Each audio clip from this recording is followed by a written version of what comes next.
Hello my good people, welcome to this channel. My name is Mamba, a YouTuber from Kenya, and this is Uru Stadium in Dar es Salaam, Tanzania. This is Uru Stadium in Tanzania. This stadium was built in 1961. This stadium was built in 1961, but in 2024 April, the government of Tanzania allocated 19.7 billion Tanzania shillings to renovate Uru Stadium. And you can see after the renovation of Uru Stadium how this stadium looks like. You can see that one is Benjamin Mkapa Stadium. It is close to Uru Stadium. Now Benjamin Mkapa Stadium is the national stadium of Tanzania. This Uru Stadium was by then the national stadium, but now Benjamin Mkapa is the national stadium for Tanzania. The company that was allocated to renovate Uru Stadium is a Chinese contractor, China Railway Construction Engineering Group, and you can see the massive changes of Uru Stadium in Tanzania. This stadium has a seating capacity of 30,000 spectators. This Uru Stadium in Tanzania has a seating capacity of 30,000 spectators. And you can see how beautiful the stadium is. The main pavilion, the VIP area, you can see how beautiful the stadium is. Uru Stadium is able to host football matches and some events, but Benjamin Mkapa Stadium is able to host football matches, athletics, and also international tournaments and also events.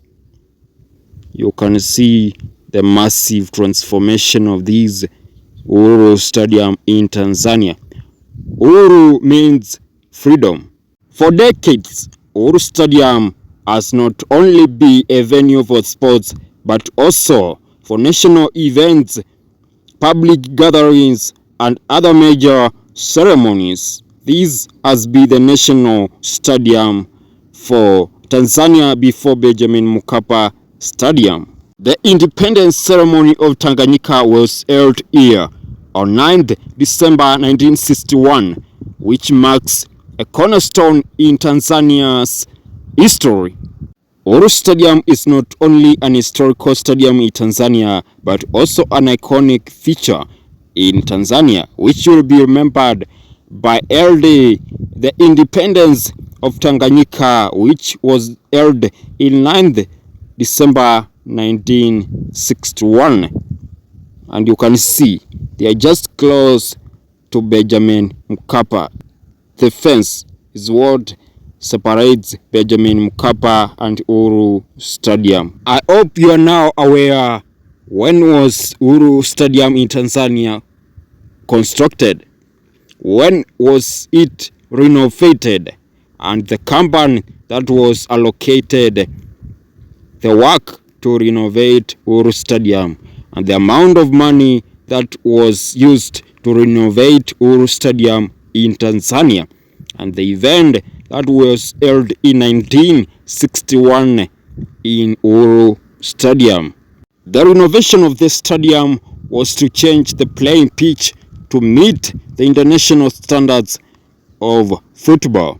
Also change the dressing rooms of this stadium to meet the international standard, and also increase modern facilities in this arena. If this is the type of content you like to digest, like the video and subscribe. You can also tell me on the comment section what are your views about Uru Stadium renovation. The amount of money that was consumed, 19.7 billion Tanzania shillings. That is a great amount of money. Do you think that amount of money has reflected what China Railway Construction Engineering Group has done? Tell me on the comment section.